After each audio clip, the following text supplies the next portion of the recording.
Good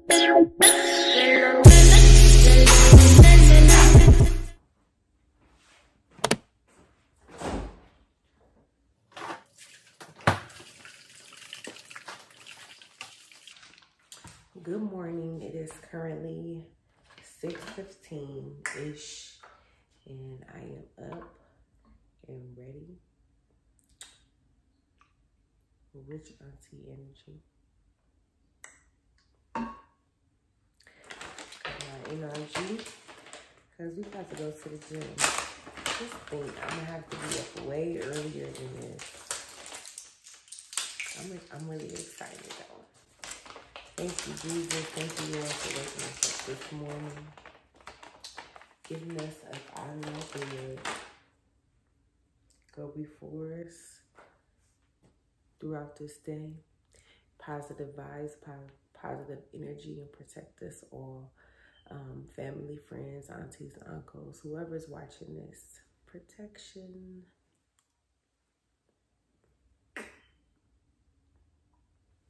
Ooh.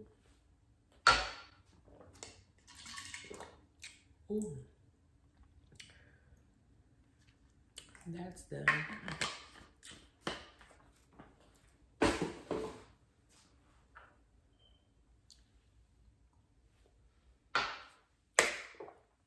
So we about to go to the gym. About to get it popping. Have a good day. I'll see y'all in a minute.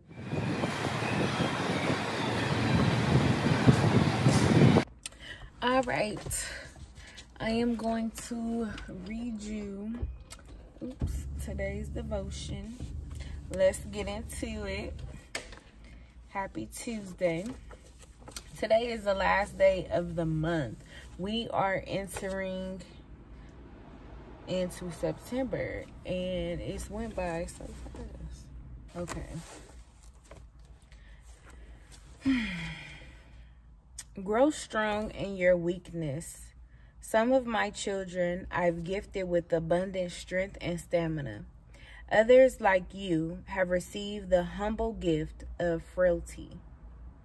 Your fragility is not punishment, nor does it indicate lack of faith.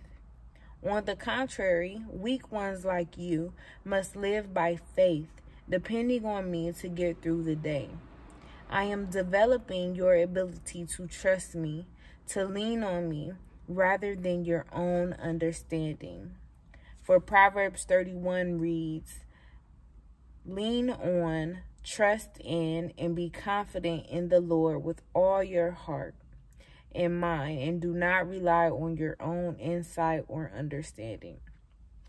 So you have other versions, that's the Amplified version. You have other versions that reads, "Trust in the Lord with all your heart and lean not on your own understanding. In all your ways acknowledge him, and he will direct your path." Your natural preference is to plan out your day, knowing what will happen. My preference is for you to depend on me continually, trusting me to guide you and strengthen you as needed. This is how you grow strong in your weakness.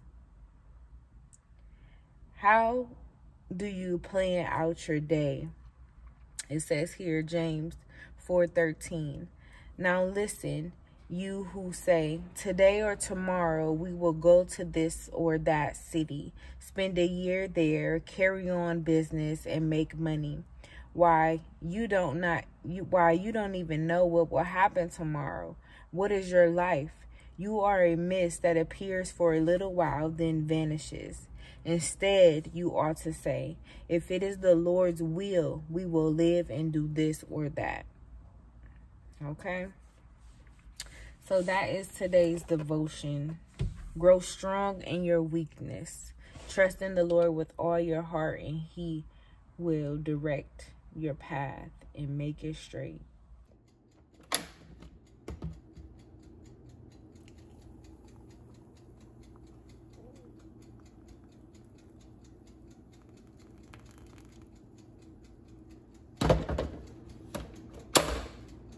So in this,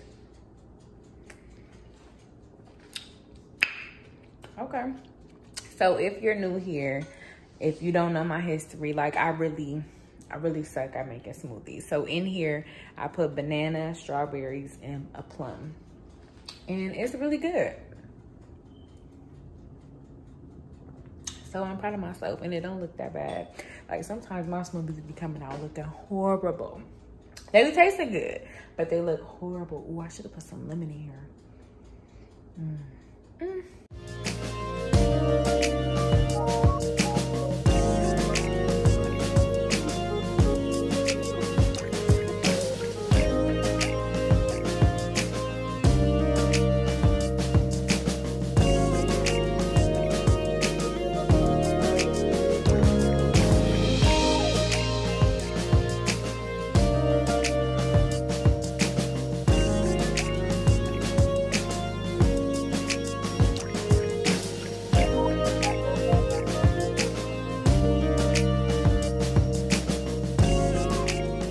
Okay, so let's get into it. Today is day 28 of the Proverbs 31-day challenge.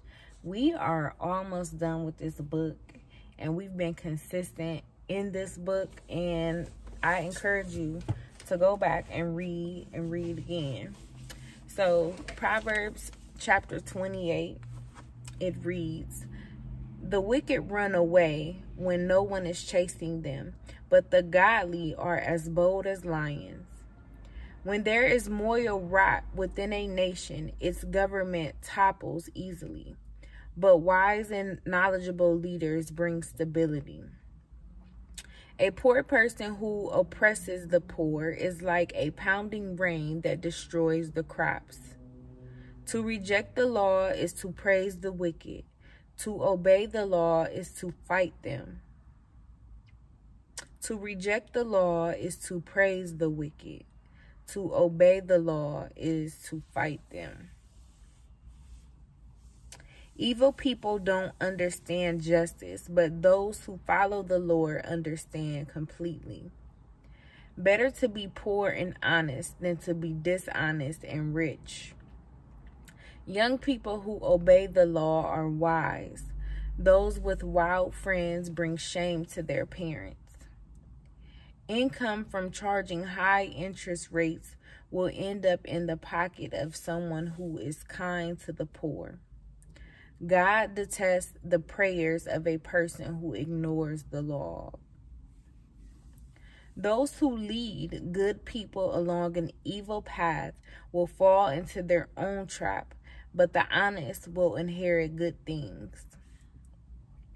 Rich people may think they are wise, but a poor person with discernment can see right through them. When the godly succeed, everyone is glad. When the wicked take charge, people go into hiding. People who conceal their sins will not prosper, but if they confess and turn from them, they will receive mercy. Amen.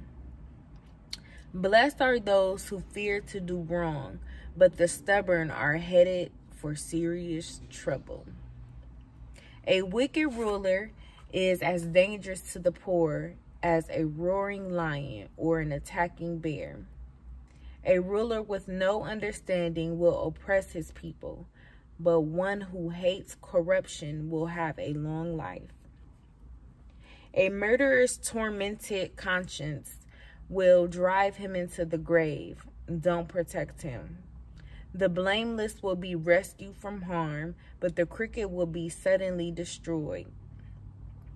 A hard worker has plenty of food, but a person who chases fantasies ends up in poverty. The trustworthy person will get a rich reward, but a person who wants quick riches will get into trouble.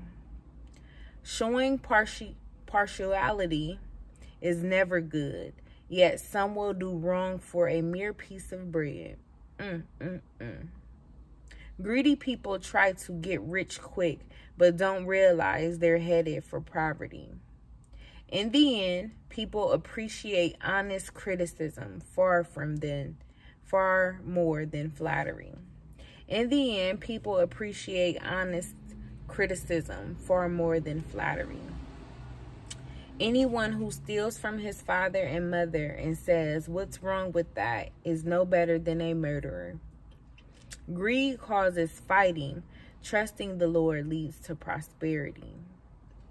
Those who trust their own insight are foolish, but anyone who walks in wisdom is safe.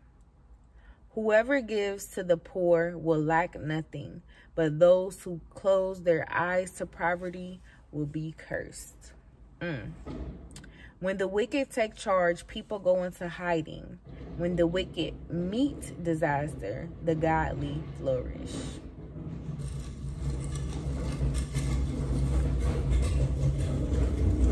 That is chapter 28.